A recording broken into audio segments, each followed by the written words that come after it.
Now on today's video, I'm going to try to share some things that I've learned about metal polishing in my lifetime. Maybe some tips that would be useful if you have, especially an older motorcycle you're trying to restore. You want to bring the parts back to better than new condition. But first, before we even go to the basic information, check out the channel playlist for metal polishing. There are many good videos of doing things like polishing a GS engine, total exhaust systems, and basic things that would be very helpful if you're doing a restoration. Now on this video, I'm only going to try to show two things that are really, I think, really important. I have a part on the R1. It's the exhaust system. That's titanium, and I wanted to polish it. Now I don't want to take it off the motorcycle. I wanted to polish it, the parts I could by hand, and the parts I needed an electric drill with a buffing wheel for. And all of that is available at Harbor Freight or at AutoZone. But here's some of the things to keep in mind, and this is, I guess, a good tip. That's aluminum. Aluminum polishes up by hand very easily, or with an electric drill or a Dremel tool or a buffing wheel. Chrome, like the RD exhaust, you really don't want to polish away and wear out the chrome unnecessarily, and you always want to use something like chrome polish, not polish that's made for aluminum. The black, now this is an exhaust. Some of the exhausts of this era had black chrome, and if you over polish them, they wind up being not black chrome. That's another good tip.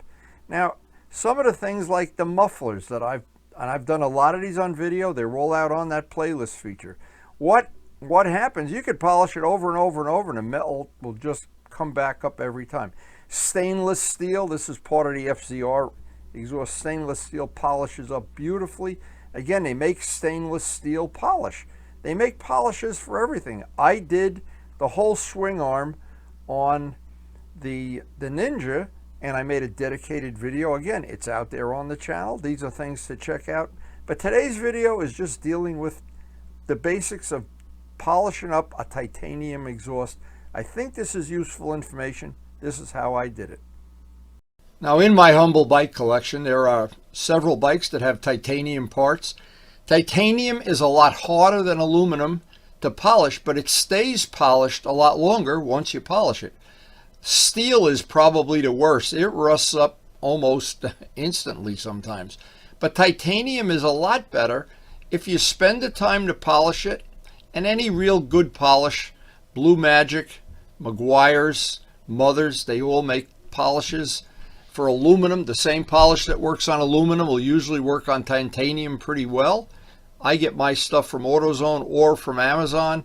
And this is one of the things when you don't want to take an exhaust pipe off the bike. Now see, to take this part off the bike would make it, well, it'd be easier to take it down by the buffing wheel and do this. But a lot of people aren't aware of how to use, and I call this the shoe shine method. And the shoe shine method allows you to get into parts that you really can't see, and yet you do know they're there, because if you don't do this, what happens is there'll be a part on the front of the pipe that's shiny, and all of a sudden it stops being shiny, and to me that's a negative thing. I don't like that. So this way, this is one shoe shine method. Now this works real good on the front pipes too, when you can't get to them, or on a pipe like on a Moto Guzzi where you can get to the pipes, or BMW. The shoe shine method works great, and you don't even need a power tool to do this. And then to maintain it, the whole secret to the whole thing is once it's polished, you spend that one day to really get it nice, refreshing it and making it go right back to where it's way better than new is a piece of cake. But now this is the total wraparound of the pipe. This takes a little more effort, but anyway, hey, it's good exercise, and you'll have nice big arms like Arnold Schwarzenegger. And on a day that it's raining or it's snowing or something that I can't ride, I like to do the polishing on the bikes. And what I like to do most of all is keep them polished. It's a shame when you spend all the time to polish something and then you let it go to hell in a handbasket. Just having the inspiration to keep it shined once it's shined, and I think once you do the work to get it to this point where it has a nice shine, you'll want to keep it shined. That's kind of a given. At least I do anyway. And again, any really good polish for aluminum or steel works. I haven't found one that's a whole lot better than the other. They all work by hand, and they all work with power tools too. But the secret is turn it into a labor of love. In this case on the R1, there's a pipe on both sides.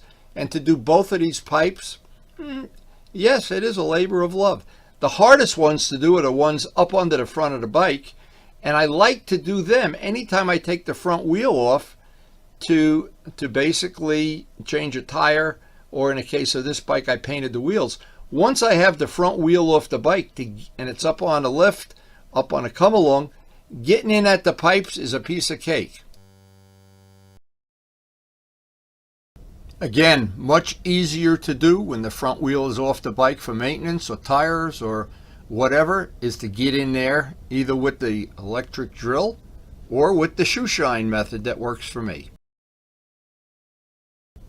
So what this really allows you to do is you've gotten back into parts that you really can't see. But it does have an advantage in a lot of ways, because when you look at that part, if you didn't do this, again, there would be that big gap where it's shiny and then it turns to sandpaper.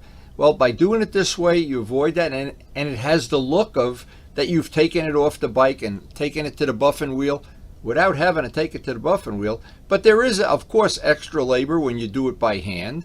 By hand, everything is a lot more labor, but it always, to me, it always pays. Everything you do with polishing, in the end, I'm always glad I did it, because it makes maintaining the bike so much easier.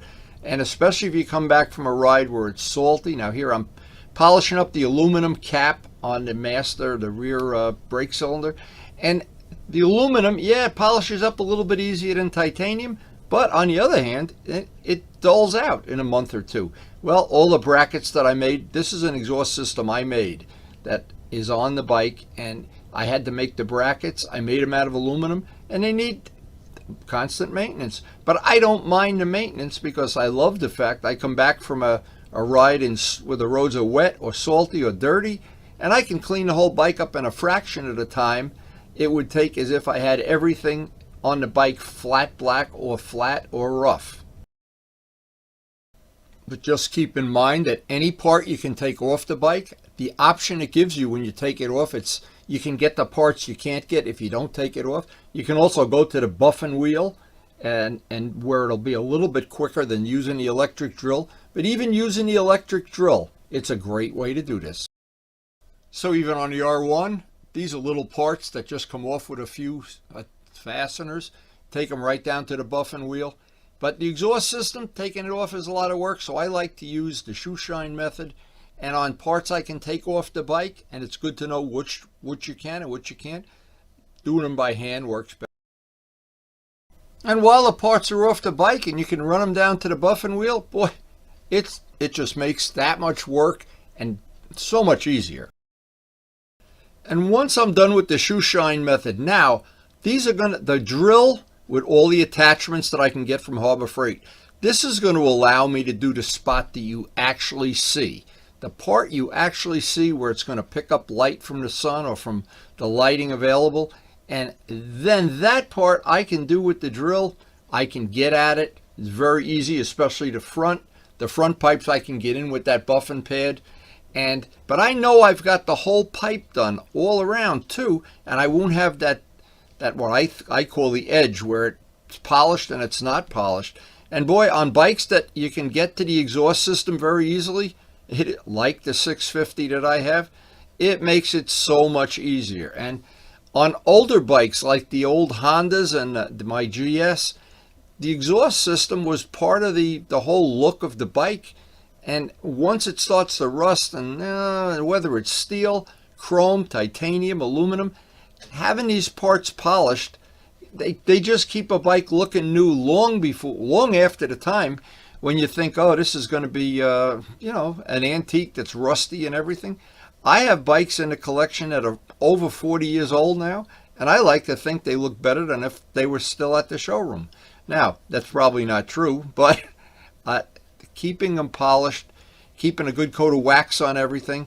And titanium, the nice part about polishing titanium, you can do it by hand, and you can do it with a drill with the attachments. You can use almost any polish, and yes, it is a tremendous labor of love to polish it. But once it's polished, it doesn't tarnish up anywhere near as close as aluminum or the worst one, steel. So the work that you put into it on a rainy or a snowy day, it's worth every minute, because that bike is going to be easier to clean. It's going to look better. It's going to last longer. There's no downside to having a polished part. And to me, the biggest advantage of it is you go to a meetup or go to your friend's house, or if you're just riding out on the road, the bike, to me, absolutely looks like it's been cared for. And the exhaust system, whether it's chrome or whether it's titanium or stainless steel, no matter what, when it's clean and polished, it adds an element to the bike that I think is just really nice. And in this case, I've had an aluminum muffler on the bike. I've had the Norton muffler that's chromed, and I've had a stainless steel muffler. They look, to me, no matter what exhaust system you have, it always looks better if you put it to the buffing wheel or polish it by hand. It always looks better. Now, once you've polished anything titanium, I think that any skill that you've gotten or any materials you bought, you can put that right to use on polishing anything, aluminum, steel, chrome, whatever. Once you have that 101 skill, I've polished all the little aluminum parts on this, parts that maybe you don't even see some of them, the caps of the master cylinders on some of the bikes. And again, it's so easy if you can take it off the bike. That changes everything. But it's easier. The purpose of the video is to show how to do it while it's still on the bike with that shoe shine method. And titanium is a beautiful material to work with, because it tarnishes when it oxidizes. It oxidizes like a rainbow. I think it looks real nice when it starts to turn those yellow, red, green colors. And that's from different temperatures that cause that to happen. It has that rainbow effect. Some of the muffler manufacturers even have that. Now, I like to polish things. To me, it's a labor of love, but I always like the fact that when I'm done, parts that came from the factory, even at swing arm, which is on a separate video, it adds something to the bike. It sets it apart in a crowd. It never costs a lot of money. Polishing parts is one of the things that almost costs no money at all. It's just labor that you pay for. And on a bike like the R1, there are a lot of little bolts that come off and screws and little covers and the muffler brackets. And when I'm done with it, I always think I've just made the bike a little unique. And every time I park next to one that isn't polished, I'm always glad I polished the stuff that I did. But it is, and you always have to keep in mind, it really is ultimately just a labor of love. And it's something, if you don't enjoy doing it, maybe it's not worth it. But if you enjoy it, it'll make your day complete. Now, in the past, I've had a lot of people tell me how useful that shoe shine method is. But again, always keep in mind, titanium is probably the hardest metal you'll polish. And to always use chrome polish on chrome, not the polish that will take a lot more of the material off. The Harbor Freight stuff that I've gotten, the buffing wheel, the buffing balls, all seem to work good. And if you really, really want to do a super job, if you're really dedicated and you're doing a real total restoration, you want to check out on my channel, there's several videos for the product Flitz. That puts the final 6,000 grit shine on things. I've used it on my RD. I've used it on all the titanium parts I've polished. And I've got a lot of, I didn't put any buffing wheel stuff on this video. We have other dedicated videos showing how to use a big buffing wheel, the bench grinder buffing wheel, the big hand buffing wheel. And we got people like Guy buffing paint out on a regular basis now. We've got a lot of technology. I try to share it. I try not to leave out any steps. And this is the exhaust I made for the R1, and even just polishing up all the little brackets. But in the end, all polishing, everything you polish, is always a labor of love. Now, if you're new to our channel, we have a very, very eclectic channel. One of the new features we have now is some of the videos are grouped into groups that you can access all the videos for one category in one mouse click. And It should be very convenient and very handy. Just check out the feature on the main screen playlist. And thanks to everybody for supporting the channel.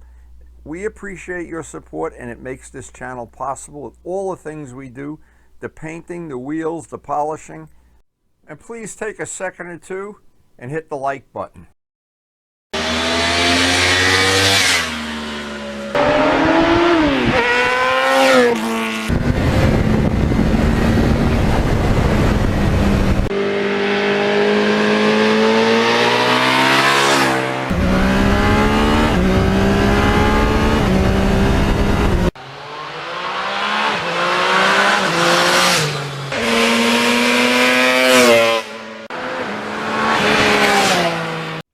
And thanks everyone for watching.